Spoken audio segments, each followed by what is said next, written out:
As we have been discussing, from that atma, anatma, that there are two things, and atma is not anatma. And later on, we started looking at, hey, there is nothing called anatma. In fact, everything is only atma. And as we are trying to see, a lot of quotes from Shruti is continuing. And last verse, 54, we saw, Yasmin sarvani bhutani hyatmatvena bijanatah navai tasya bhaven moha nacha shokah advitiyatah. So there is shokam, or I would rather say there is moham, and because of moham there is shokam. Wherever there is difference, wherever there is duality. And because their second thing does not exist, definitely there is no moha, there is no shokaha. Because anything and everything is atma ityartha. So visaya sambandha, all these things have been negated. Verse number 55, let us chant. Ayam atma hi brahmhiva sarvatmakataya stitah iti nirdharitam sritya bruhadaranyaka sanstaya. So this comes in Brihadaranyaka Upanishad, also in Mandukya Upanishad, both, where it highlights Ayam Atma Brahma Iti. So that means this Atma is indeed Brahman.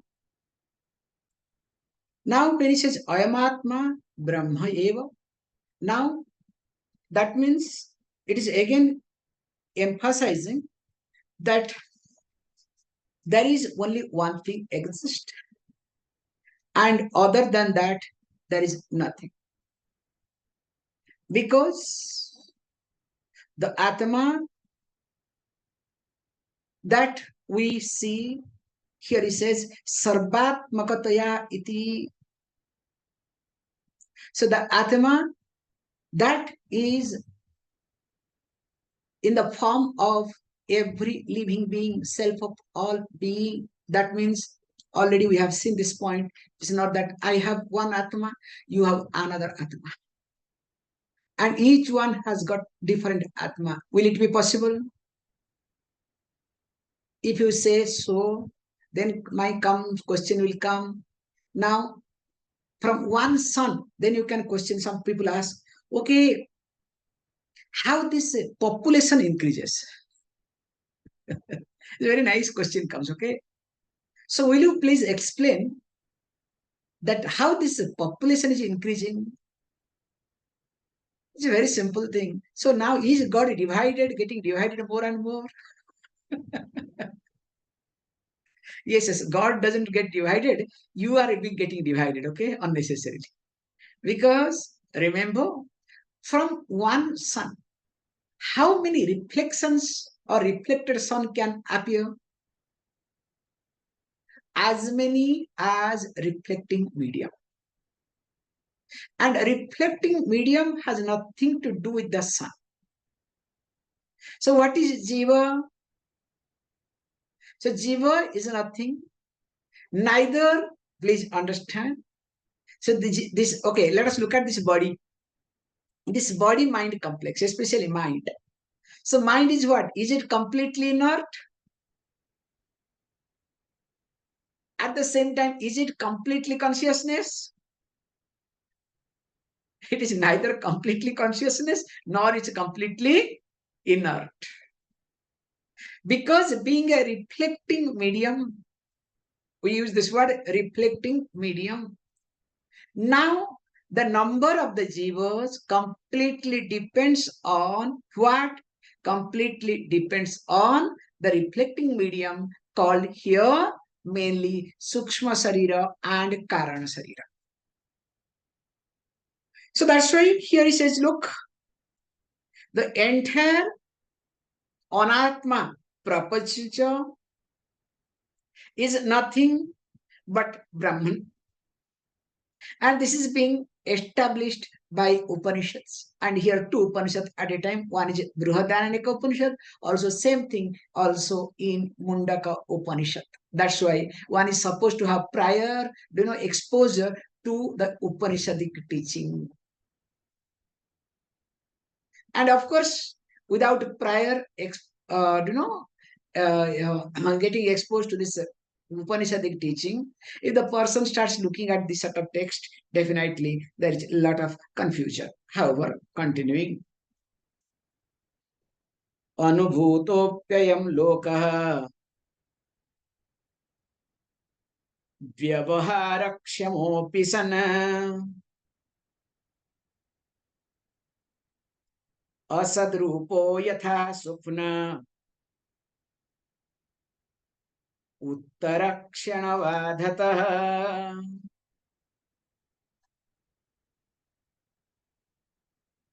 Now he says, look, when we say that entire anātma-prapañca is nothing but Brahman, it does not mean that we dismiss anātma-prapañca. You have to be very careful. Whenever we say this entire universe, which is anātma, okay, not atma iti,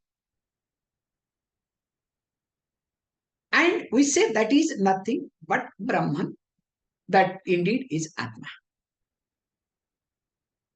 When we say this, we never dismiss or we never deny the existence of the anātma-prapañca.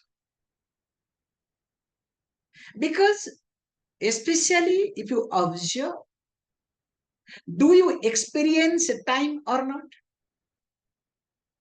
Definitely. Do you experience? It will come with a dream example, it will come through the different examples, next two verses. So when you are experiencing, especially the pain, body pain that you have, hey, only you can experience, okay, not me, okay? And the best example is the headache when you have, which cannot be explained to anybody, anyone. And everybody will think that you are perfectly okay. What is this headache? Because it is our childhood trick, okay? So childhood trick means when you don't want to eat, when you don't want to do something, then what is to be said? Say that I am having headache. And nobody can question. I am not telling you jokes. We had a very good trick those days, okay? But nowadays, okay, children are entirely different. They are few steps ahead, okay? Don't ask me how and why. However, here he says that the moment we that start saying that anātma-prapañca universe does not exist, in fact, that is indeed Atma, it does not mean we try to dismiss. This is the point to be noted very carefully. That does not mean that we dismiss the existence of anātma. Because there are two types of existence. So it exists in my experience. So the experiential existence continues. Clear? Whereas the factual existence is not there. In reality, it does not exist. How? It gives a beautiful way of explaining. He says, look, now it says, ayam lokaḥ anubhūtaḥ iti. So if you say very carefully that This anātma-prapañca, don't say that it is non-existent. This is how the Buddhism went wrong, okay? So existence, non-existence, they had to adopt non-existence. So from non-existence, existence comes. How is it possible? However, here we say very carefully, hey, look, this entire universe, what we call as anātma-prapañca, it is not existent, never say non-existent at all. But it exists in my experience. So that means what? Seemingly exist. Partially exist. But in reality, it does not exist. That's why if you observe, because it exists, that's why it is experienced. Will you be able to experience non-existence? Will it be possible? Now we got this point. Buddhism, mindfulness, all these people, because mindfulness is nothing but is a corporate version of Buddhism. Okay, remember this point. So that means they say that from asat, this world comes. Means from non-existence, this universe comes. That is what they are found at. Basic point. Now that non-existence to be experienced by mindfulness or meditation or whatever. Now tell me, will be possible to experience non-existence thing? Bandhya putra. We have a beautiful, explanation. Bandhya putra, son of a barren lady. Shashashrungaha, horn of a rabbit. Try to experience. Akasa pushpa, we have to know. So the flower in the sky. Wow. But nowadays, don't worry, in the movies and other places will be possible, okay? All this Maya world, okay, with the Maya software, you can do anything and everything. This is another Maya, okay? People will not accept the Maya word, but they will believe and depend upon Maya software, okay? However, let us not get into that much. So how this Buddhism contradicts itself? You say from non-existence, this world comes. From nothingness, from nothing, something comes. How is it possible? Nothing comes, okay? If you have common sense, you have to say, oh, please keep quiet, okay? How from nothing something? No, you don't understand that nothing. Okay, better I should not understand, okay? And that nothingness to be experienced. How is it possible nothingness to be experienced? So that did not work, nothingness. Now mindfulness. Each word only changes, nothing changes in reality. So that means it's very clear. Now we never negate the existence of our experience. And more, when we are experiencing something, it means it exists. Because it's look now, like I have hunger. I experience hunger. Because it exists. If it does not exist, will I be able to experience hunger? So anything that exists, I experience. So now what happened? We say this, when I am hungry, I need to take food. Now once I take food, my hunger is being taken care. Now this hunger in reality, does it exist or it is an experiential existence? you know better, most of our hunger is experiential existence. The amount of body, especially fat people, are more hungry. Yes or no?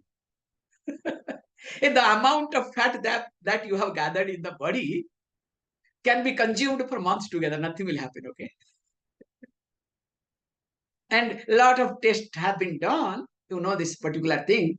Long back, that was one group, they did it. A group of dogs, they did this experiment with the dogs. So what they did is, how it works. So they tie down dogs and they will feed the dog. So whenever they feed the dog, they used to ring the bell. Ting, ting, ting, ting, ting, ting, ting, ting. So that means the dog is aware that this is the time for food. Then after that, being fed. So they ate properly. Done. So few days they continued. Whenever they have to feed, they have to ring the bell. So one day what they did, after feeding the dog, again they started ringing the bell. Now all the dogs are hungry. Again they are coming for food. You understand? Because it is already programmed in the mind. So this hunger, is it real hunger or experiential hunger? Can you see this point? And if you observe, most of the time we have experience-based hunger, thirst, or anything and everything based on our experience. Now, when this is experience-based existence we have, now we need to have knowledge to negate. Hey, look, experiential existence exists, but it does not solve my problem. In fact, it creates a problem. That's why the whole teaching is nothing but to take care or to point out that the hunger that you have, it is experiential based, it is not reality. That's why it is Mithyā. That's why those who really plan to reduce their weight, what they do, they have to reprogram. They have to say, hey, look.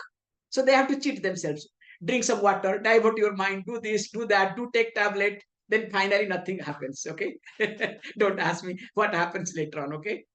So few days or few weeks, they will be boom. Then after that, boom, boom, boom. Whole life constantly fighting with the boom, boom. You understand? Good. Let them continue, okay? So which is good. So what I'm highlighting here is that when this is being experienced, he says, look, this is something called vyavahārakṣamo. So vyavahārakṣamo means this is useful. This is fit, really. This is useful for transaction. So I can relate with. So that means all my anubhūti, all my experience is fit, is available for transaction. But that does not mean it is truth, it is reality. That's why you can see for yourself, this is the problem. Whatever is, let us say, available for transaction, that does not mean that it is a reality. This is another level of understanding. And there are a lot of calculations in mathematics we have. Also, if we try to look at through computing, we can find out. So there are many computing languages, they do programming just for the sake of transaction. But in reality, it is not required. And here he says, look, he gives a beautiful example. Asadrūpo yathā svapna uttarakṣaṇabādhataḥ. He says, look, how is it possible? He says, look, yathā svapna tatha uttarakṣaṇabādhataḥ. and asadrūpa iti. Now, look, in the dream, yathā svapna, in svapne, what happens to me? Now, in svapna, I am overfed. When I am overfed, in the dream I am doing it, okay? So my experience is, and not only that, I had many types of dishes, okay? In fact, I did not know what to do. The moment I get up, I am hungry. Now, please understand how quickly the experience that I had in the dream world gets negated or does not exist. Rather, the word we can use does not exist the moment I wake up. Including in dream, next verse will come in details, we can see it, don't worry. So, even if in dream, let us say I am taught that I am Brahman, I am Atman. There was a teacher to teach me. Yes, I was nicely listening to the teacher. Very good. Yes, yes, yes. The moment I get up, then what happens? So I discover there is one cockroach or a spider. Now, the moment I see a spider or cockroach, then what happens to the teaching? You forget to tell Swamiji what to talk of dream and waking. Now also when you are listening, we are listening to you, suppose nearby some cockroach or a spider or something passes by, we'll switch up the camera, then you don't ask what we will do, okay? Then after that, we'll wash our face and sit properly as though nothing has happened. How, look, this dream experience that I was eating elaborately in a fraction of a second. And interestingly, how long a common person dreams? Do you know what is the duration of dream? Few seconds. They say maximum, many people, they have recorded in many ways, 22 seconds. Okay, but looks like whole life we have experienced, okay? From childhood, and sometimes series of dream comes. You wake up, again you drink, and again you go to sleep, again you starting from there. This is called series of dream. That's another level, okay? Don't ask me. Now, anything that we dream is being negated the moment we wake up. So also here there are two types of reality. Also, whatever I experience, that is your next verse will come. Whatever I experience in my waking stage, that also get negated in dream. Does it happen or not? I have taken food up to this. In fact, too much food, that's why I went to bed, sleep. And now in the dream, I'm seeing I'm hungry. And especially children, they do it, okay? Poor mother, they have to handle it, okay? The fellow has ate properly and slept, but while sleeping was eating, okay? Did not know. Now with that thought goes, sleeps. Now while dreaming, starts shouting, I didn't have food, give me food, I want to eat, why didn't you give? Then what mother has to do? Hit, okay? Hey, wake up. So now imagine what is being experienced in waking stage. Really you ate? Now that is completely negated. It does not exist in the dream world. And interestingly, this too does not exist in deep sleep. Can you see this point? Now, how this existence that we call as a truth, but in reality, it just exists in my experience level. That's why the more you understand, the more you start looking at your life experience in a very ordinary way. That's why this is tulya nindya stuti. So that means what? Whenever somebody does hates you, okay, thank you. Somebody praises you, also you smile and thank you. Because all these are, it is exactly like dream or our waking state. And that will come when maturity comes. Continuing. Swapna jāgaraṇe lokah. Swapnepi jāgaro nahi. Dvayameva laye nāsti. Layopi layopi hyubhayorna.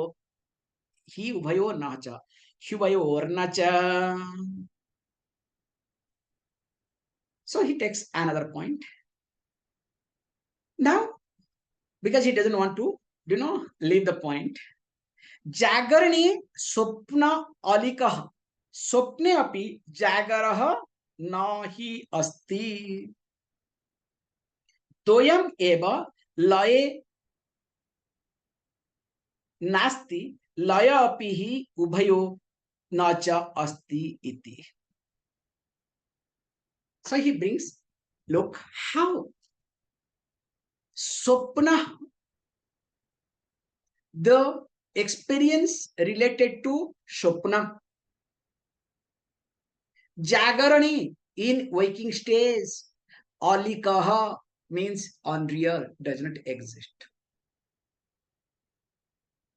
So also, he says, look, svapne api, in dream, jāgarah means the anubhūti that you had in waking stage, the experience that you went through in your waking state does not exist.